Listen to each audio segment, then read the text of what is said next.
Sí, estábamos hablando de la paradoja en la que cayó aquel papa que iba acompañado de alguien que caminaba con él y maravillado aquel caminante le decía de el esplendor y la riqueza que reflejaba el Vaticano con todas sus riquezas, que realmente, hermanos, allí es donde está la gloria del hombre representada. El hombre quiere levantar su gloria, aunque le ponga ahí abajo un rótulo diciendo para la gloria de Dios, pero eso no habla de la gloria de Dios. No puede ese rótulo decir que es para la gloria de Dios. Eso habla de la gloria del hombre, porque nada ahí habla de la gloria de Dios. Y entonces el Papa, conquistado por aquel gran esplendor, le dice: ya no tenemos que decir lo que Pedro dijo al hombre paralítico: no tengo oro ni plata. Pues nosotros, estaba diciendo el Papa que pronunció esto, pues nosotros no somos como Pedro, que no tiene oro ni plata. Nosotros tenemos mucho oro y plata. Pero le dice, y su compañero respondió: pero tampoco puedes decir como Pedro, levántate y anda. Claro que no, porque cuando Pedro le dice: no tengo oro ni plata, pero tengo algo más precioso que te puede cambiar tu condición humana, en el nombre de Jesús, levántate. Y bueno, eso está relatado en el capítulo 3 de Hechos. Y en ese sentido, aquel milagro, y aquel hombre entró brincando y dando voces que Dios lo había sanado. Bueno, ese testimonio que cambia la condición de un hombre es para la gloria de Dios. Y de eso tenemos mucho para dar. Lo que puede cambiar desde lo más profundo de su ser, produciendo un nuevo nacimiento, tenemos en abundancia para dar, que es el mensaje del Evangelio, que ustedes conocen de una manera, de otra, que tienen experiencias en salir a la calle, en abordar personas, tienen en abundancia como Pedro, pero lo que tengo te doy. Este es el poder por lo cual nuestro Señor puede decir esto: el que estuvo muerto y vivió, dice esto. Eso es lo que significa en el nombre de Jesús. El que estuvo muerto y vivió, en su nombre, porque esto significa que Él es vencedor de la muerte, vencedor del pecado, vencedor de Satanás. En el nombre de Jesús dice esto: Él se constituye como el hermano mayor y amigo del creyente. Le dice que en la pobreza más profunda le puede afirmar: tú eres rico. Y bueno, aquí es donde está lo incómodo, hermanos, de que guardamos las riquezas que Dios nos ha dado. Tú eres rico y honorable en medio de la más profunda humillación, y feliz cuando es sometido a la más pesada tribulación, como fue la iglesia de Esmirna. Y tenemos aquí dos pasajes: Mateo 5:10 y Filipenses 2:10. Américo, ¿nos lees Mateo?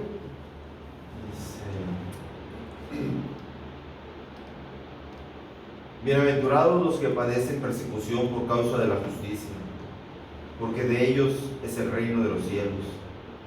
Bienaventurados sois cuando por mi causa os vituperen y os persigan y digan toda clase de mal contra vosotros mintiendo. Hasta el 12, ¿verdad? Sí. Bueno, Gozaos y alegraos, porque vuestro galardón es grande en los cielos, porque así persiguieron a los profetas que fueron antes de vosotros. bienaventurado y gozoso cuando sois perseguidos por causa de la justicia. La justicia es lo que condena el pecado. Cuando tú te levantas en los pies de la justicia de Dios, llevas un mensaje en tu vida que condena el pecado donde esté. Y que por este testimonio eres perseguido. Así pasaba con la iglesia de Esmirna. Pero el Señor habla de el salario que Él da a uno que es perseguido por causa de levantar en su vida que Él es un vocero, es un testigo de que la justicia de Dios condena el pecado, primeramente en mí. Por eso me convertí, por eso sigo a Cristo, porque yo soy partidario de la justicia de Dios y condeno el pecado que mora en mí. Y esa manera de vivir hace que el mundo aborrezca. El mundo los aborrece porque no son del mundo. Bueno, en ese sentido, también cuando somos perseguidos viene la bienaventuranza, lo que no se adquiere, un refrigerio, un confort, un bálsamo, un gozo, un reposo en la fe, una bienaventuranza. Es como, la verdad, como el Señor lo expresó en Juan 4, el que beba del agua que yo le daré, no tendrá sed jamás, porque el agua que yo le daré será en él una fuente de agua que salta para vida eterna.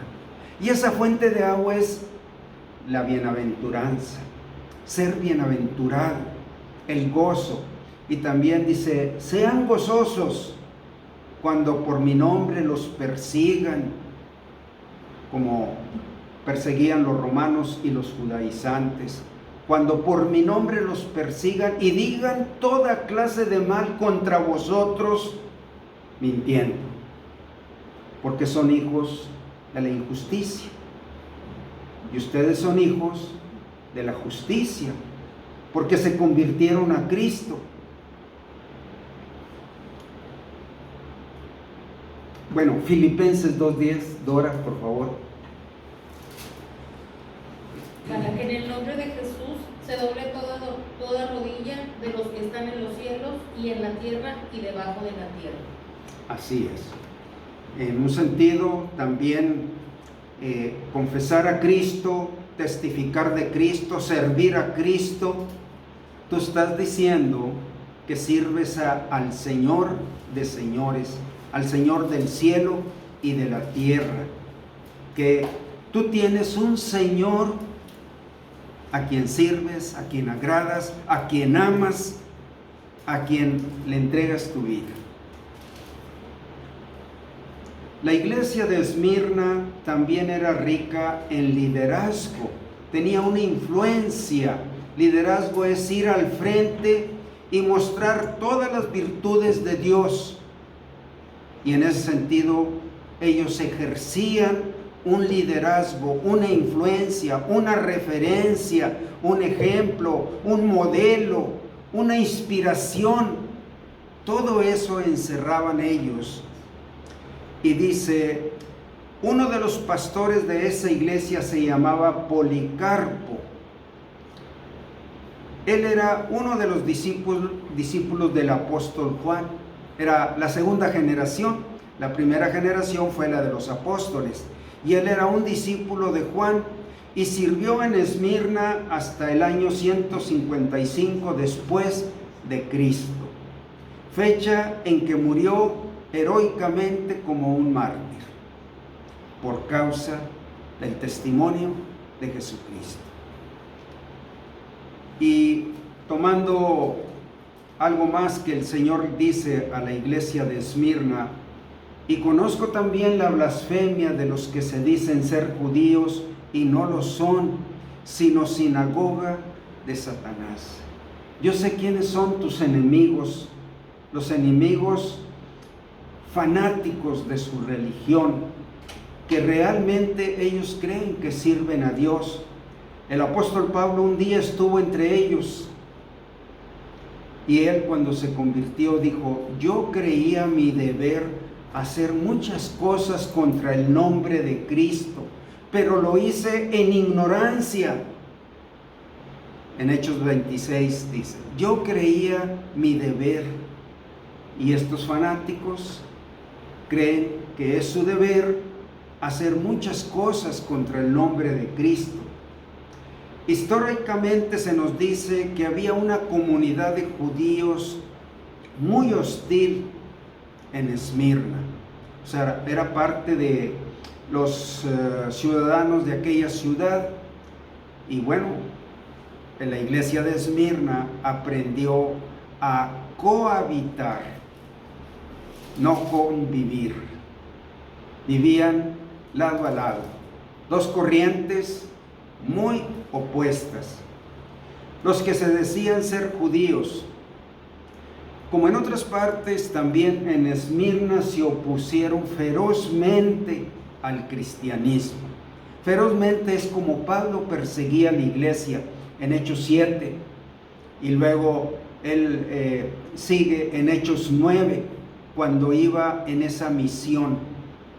Bueno, Pablo formó parte de esta corriente, pero en medio de esa corriente el Señor tocó su corazón y él dice: yo creía que era mi deber hacer tantas cosas tan condenables contra el nombre de Jesús, al grado de que Jesús le dijo: Saulo, ¿por qué me persigues? Bueno, él luchaba contra el nombre de Jesús. Ese es el fondo del fanatismo religioso. Realmente, aquellos que dicen ser cristianos, pero que aborrecen la doctrina, aborrecen el testimonio, aborrecen la piedad, odian el nombre de Cristo. Es como Pablo dice: aquellos que dicen ser judíos y no lo son, aquellos que dicen ser cristianos y se avergüenzan, nunca van a ellos a decir que son pecadores. No lo van a reconocer y confesar, decir: yo necesité recibir a Cristo como mi Salvador.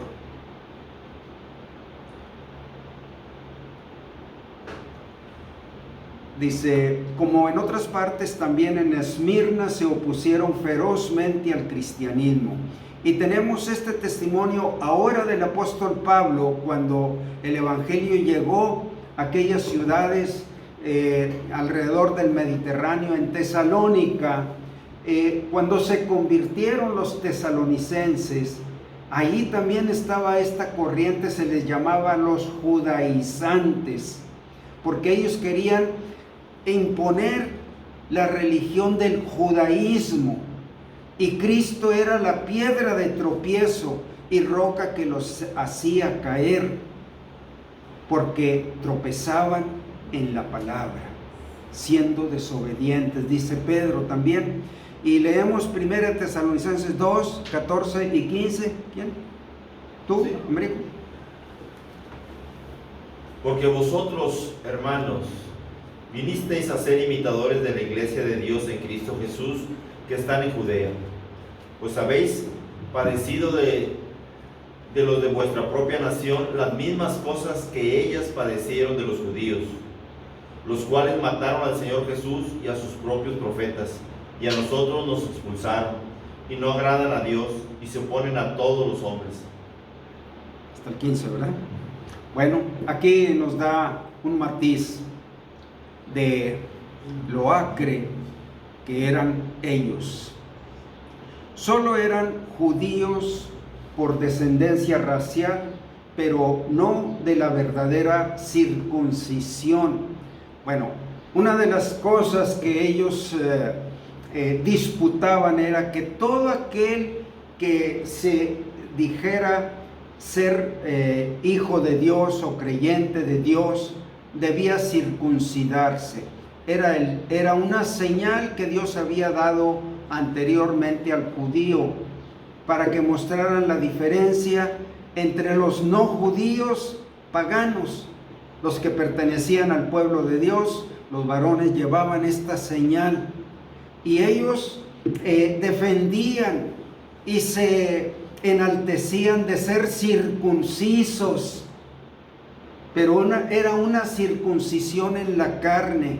Pablo descubrió eso, que él era un celoso de la circuncisión, pero un día descubrió que esa señal debería cumplirse en el corazón. La circuncisión era una señal y figura de echar fuera todo lo pecaminoso. Corté de mi vida todo lo pecaminoso. Pero si no sucedía en el corazón, pues era solamente un mandamiento religioso, que ahí fue donde ellos se quedaron, en ese celo religioso. Y Pablo les dice, pero la verdadera circuncisión es en el corazón, en espíritu. Y ellos no tenían esa circuncisión espiritual, pero eran muy celosos de que se practicara la circuncisión, ¿verdad? Bien, dice, es decir, la circuncisión espiritual.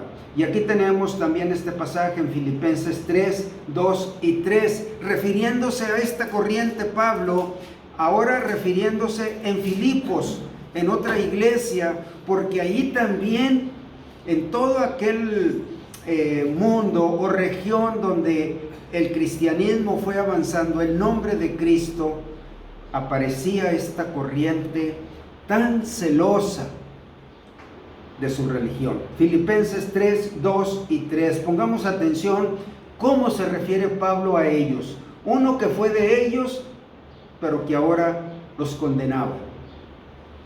Guardaos de los perros, guardaos de los malos obreros, guardaos de los mutiladores del cuerpo, porque nosotros somos la circuncisión, los que en espíritu servimos a Dios y nos gloriamos en Cristo Jesús, no teniendo confianza en la carne.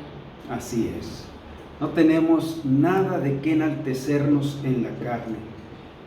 Y les dice, guárdense de los perros, de los mutiladores del cuerpo. Así los describe tan acérrimamente que eran como perros destructivos del cuerpo, el cuerpo de Cristo, ¿verdad?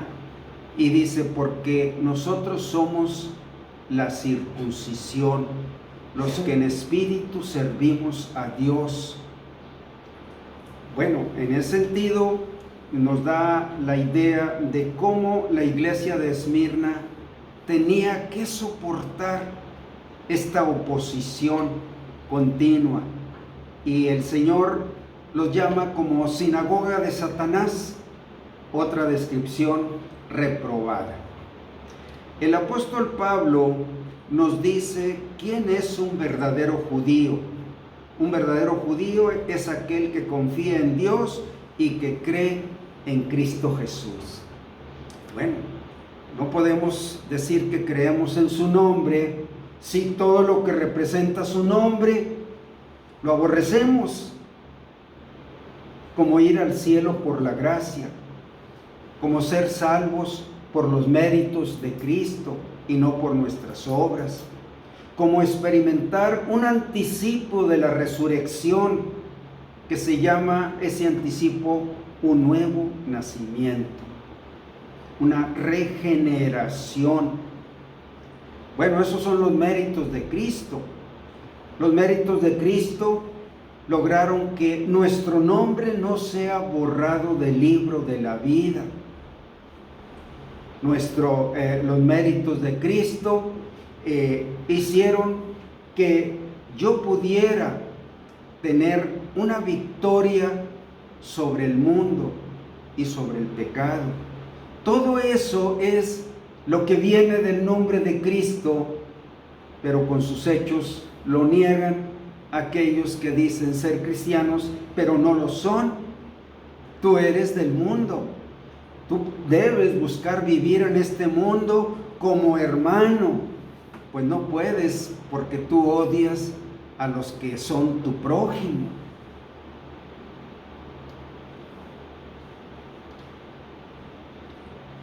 Ahora, lo que Jesús alienta a que hagan los cristianos de Esmirna, en esta parte que hemos pasado, está hablando de que Él conoce sus obras, que está muy al tanto, pero ahora los hace que levanten su vista hacia adelante, alentándolos, dándoles motivación, diciéndoles que Él está tan cercano, tan íntimo, que caminará con ellos.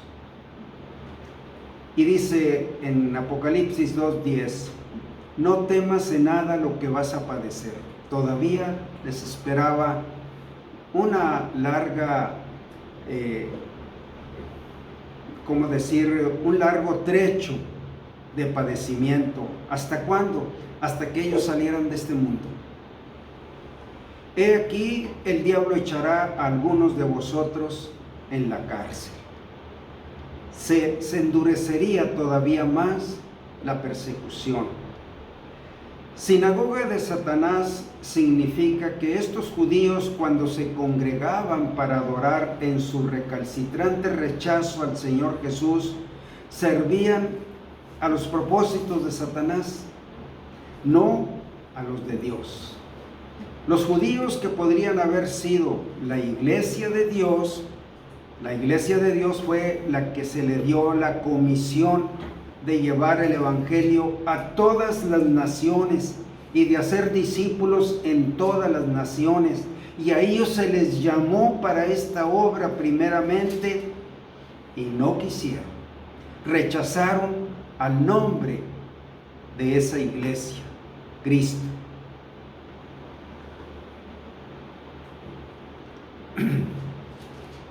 Los judíos, que podían haber sido la iglesia de Dios desde el Antiguo Testamento, ahora por su oposición e incredulidad habían llegado a ser sinagoga de Satanás. Así se le llamaba a los lugares de reunión exclusivamente de los judíos, donde se leían las escrituras, donde se compartían los testimonios de la gloria de Dios, y se llamaba, bueno, nosotros le llamamos congregación cristiana, ellos le llamaban sinagoga, pero el Señor les dice, pues ustedes realmente son una sinagoga de Satanás. Cuando el Señor Jesucristo le escribió a la iglesia de Pérgamo, también mencionó la oposición de los judíos. Cuando les dice, yo conozco tus obras, le dice a la iglesia, ¿y dónde moras? Donde está el trono de Satanás. Eso nos da una visión cómo calificaba o veía el entorno el Señor. Él mismo, aquella ciudad de Pérgamo le llama el trono de Satanás. Tu iglesia de Pérgamo moras donde mora Satanás. Y era la misma descripción para la iglesia de Esmirna, ¿verdad? Y para los tesalonicenses igual. El trono de Satanás representa la potestad de las tinieblas, enemiga de la causa de Cristo. Y en Apocalipsis 2:24 le dijo a la iglesia de Tiatira, las profundidades de Satanás. Con este nombre describe qué tan profundo era el reinado de Satanás en una ciudad pagana. Bueno, nosotros no tenemos una cultura como la de aquellas ciudades, pero igual el trasfondo de nuestras ciudades, de nuestra ciudad, es como lo llama aquí el trono de Satanás. También le llama las profundidades de Satanás. Esto habla de la filosofía, de las culturas, del pecado, todas las corrientes arraigadas del pecado, es lo que se llama las profundidades de Satanás. ¿Cuántos tienen verdaderamente en esta ciudad una sinagoga de Satanás? ¿Y saben por qué? Porque hacen cultos demoníacos, y porque están invocando espíritus de demonios, y porque están ofreciendo sacrificios, y porque se llevan a sus hogares los sortilegios. Todo eso habla de las profundidades de Satanás. Y muchas veces no somos sensibles donde mora Satanás, el trono de Satanás. Le dijo el Satanás al Señor: mira, aquí está toda la potestad de los reinos de la tierra, y yo te la daré a ti para que seas mi segundo, para que tú me adores a mí como el Señor. Y él estaba hablando de las profundidades de Satanás.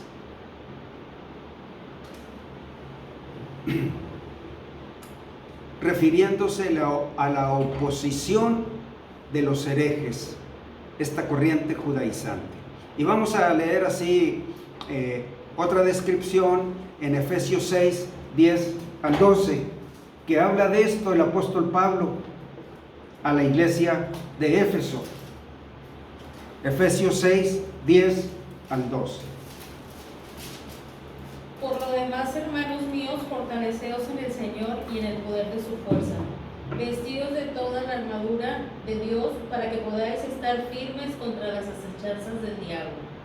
Porque no tenemos lucha contra sangre y carne, sino contra principados, contra potestades, contra los gobernadores de las tinieblas de este siglo, contra huestes espirituales de maldad en las regiones celestes. Bueno, es una gran organización demoníaca, con jerarquías, con tronos, con potestades, que está en el aire, en las regiones del aire, en las regiones de las tinieblas, y le llama potestades de las tinieblas, poderes de las tinieblas. Jesús le dijo a la iglesia de Esmirna en Apocalipsis 2:10: no temas en nada lo que vas a padecer. He aquí, el diablo echará a algunos de vosotros en la cárcel para que seáis probados, y tendréis tribulación por 10 días. Sé fiel hasta la muerte, y yo te daré la corona de la vida. 10 días puede ser un término temporal, un término de tiempo. Aunque la persecución puede ser tan intensa, será relativamente breve, como que son olas de sufrimiento, de persecución, de sufrir los embates de Satanás. Tiene su comienzo definido y su fin también. Y Dios se mantendrá en absoluto control de la situación. No temas en lo que vas a padecer. Yo te daré la corona de la vida.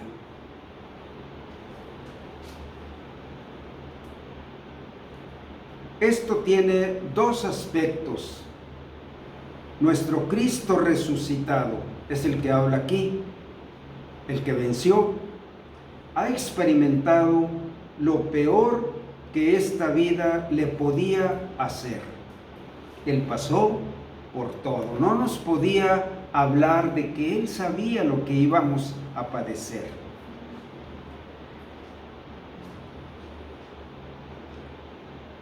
Perdón. Él experimentó lo peor que un ser humano puede sufrir y murió en la agonía de la cruz. Fuera lo que le sucediera a los cristianos de Esmirna, Jesucristo había pasado por ello. Él puede ayudar porque sabe lo que es la vida en su peor aspecto y ha experimentado la amargura de la muerte y muerte de cruz. Y vamos a leer este pasaje, Lucas 12, 45, para terminar. Américo. Del 4 al 5, ¿sabes? Lucas 12, 4 al 5. Mas os digo, amigos míos, no temáis a los que matan el cuerpo y después nada más pueden hacer. Pero os enseñaré a quién debéis temer. Temed a aquel que después de haber quitado la vida tiene poder de echar en el infierno. Sí, os digo, a ese temed. Sí. Bueno, hay algo que no se menciona, no se dice frecuentemente, pero en el caso de estos padecimientos o sufrimientos extremos como el martirio, el Señor está con nosotros como en nuestra vida cotidiana.